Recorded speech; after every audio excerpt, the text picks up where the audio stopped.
So here is how to create your AirTM account so that you can use it to withdraw your money from any international platform. Alright, so let's go now. Now, let's assume that you want to start now. So first of all, direct you to click on the link, the AirTM link, alright? Then it will take you to where you register properly. Alright, so I've actually registered, but I'm just doing this for the sake of those who are starting now, alright? So click on why using the app, click on allow,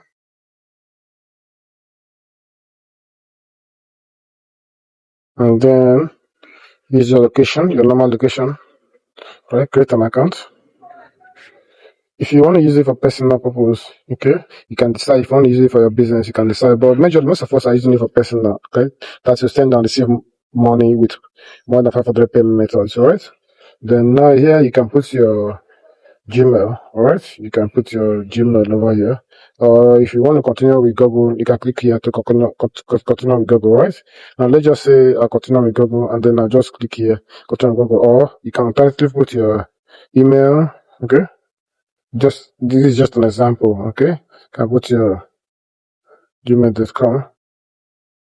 So you will now proceed after inputting your Gmail, alright? Or alternatively, you can click on Google sign up. And once you have done these ones, they'll not ask you to tell us about yourself, and then you can continue here.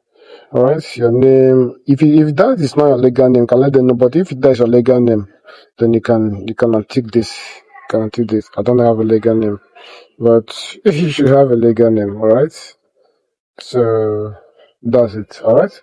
So I need to put my date of birth here. Choose my date of birth. Don't just choose random stuff. Go to your date of birth. Choose it. This is just an example. This is not my date of birth, but this is just an example. Alright. So once you input your date of birth, then you can proceed with the sign up. So up next, you'll be asked to input your details, your address. Okay.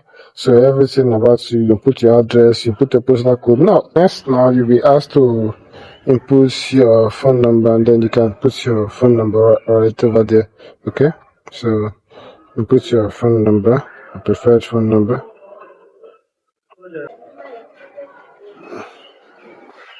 Alright, so at this junction now, you can go and search for the referral code that was given to you. Okay. Alright. You can put the person's referral code. Alright.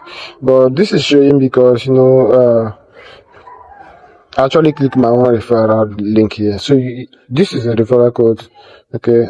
This is the referral code. This then this Ezekiel 3MAE75RJ is the referral code, alright? So you can just copy it and paste there.